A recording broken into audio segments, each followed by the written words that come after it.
남유럽의 어느 조그마한 마을에 저녁이 짙어올 때면 집집마다 하나 둘 불이 켜지기 시작합니다. 이 마을의 언덕 위에는 아름다운 교회가 있습니다. 하지만 어찌된 일인지 많은 등불의 집이라고 불리는 이 교회에는 불이 켜지지 않았습니다.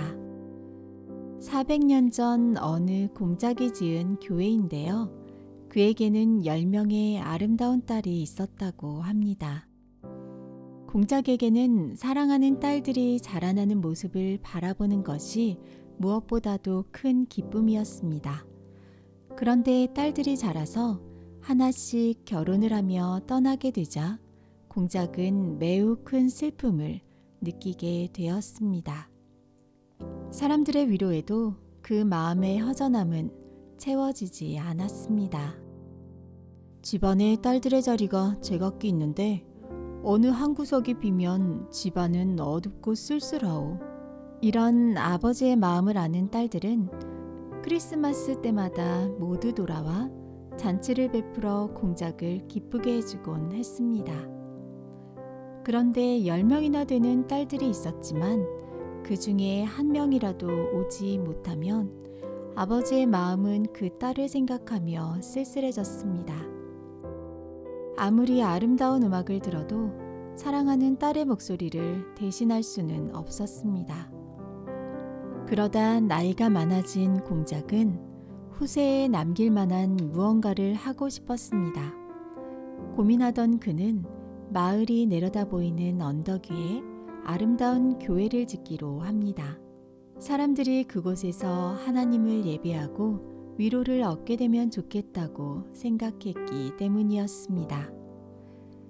교회가 완성되었을 때 공작은 딸들을 불러 교회를 보여주었습니다.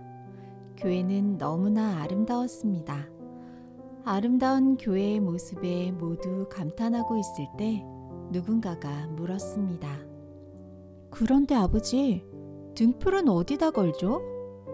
교회 안에는 등불을 둘 자리가 없었던 것입니다. 공작은 미소를 띠고 설명했습니다. 그건 말이다. 이 늙은 애비의 계획이란다. 교회당에 예배드리러 오는 사람들이 제각기 자기 등불을 들고 오도록 할 것이란다. 이미 마을 사람들에게 하나씩 나누어 줄 노쇠등을 준비해 두었지. 잠시 무언가를 생각하던 아버지가 말을 이어갔습니다. 정한 시간에 하나님의 자녀들이 모여 예배를 드리지 않으면 하나님 집의 어느 한 구석은 어둡고 쓸쓸할 거야. 그 후 이 아름다운 교회에서 종소리가 아름답게 울려 퍼질 때면 마을 사람들은 제각기 등불을 가지고 언덕을 올라가 예배를 드리게 되었습니다. 그리고 이 교회는 늘 마을 사람들로 가득 채워졌습니다. 사람들은 아무도 자기 자리가 어둡고 쓸쓸한 구석이 되는 것을 바라지 않았기 때문에 성실히 자기의 자리를 지키게 된 것이죠.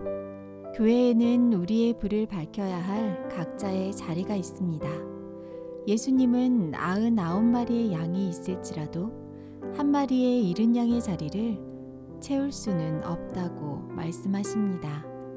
예수님 마음의 내 자리는 오직 나만이 채울 수 있는 자리입니다.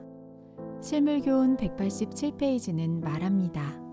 사람은 비록 하나님의 사랑을 저버릴 수도 있고 그에게서 멀리 떠나갈 수도 있고 또 다른 주인을 택하여 섬길 수도 있다.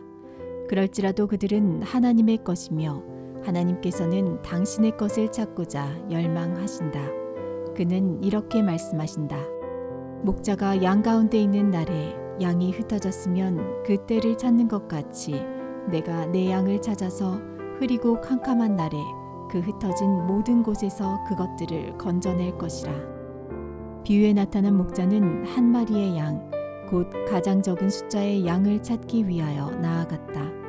그러므로 비록 잃어버린 영혼이 단 한 사람뿐이라 할지라도 그리스도께서는 그 한 영혼을 위하여 죽으셨을 것이다. 나만이 채울 수 있는 내 자리에 불이 꺼지지 않기를 원합니다. 이른 양같이 내가 유리하오니 주의 종을 찾으소서. 내가 주의 계명을 잊지 아니함이니이다. 오늘의 기도 제목입니다. 우리가 사랑받는 하나님의 자녀임을 기억하며 그 사랑 안에 거하는 우리 모두가 되도록 기도해 주세요. 우리 교회의 어린이들이 말씀 안에서 성장해 가도록 기도해 주세요. 재림교회의 의료기관들을 위해 기도해 주세요. 음악이 마칠 때까지 개인 기도하시기를 바랍니다. 오늘도 하나님의 평안이 성도님들의 가정마다 함께 하시기를 바랍니다.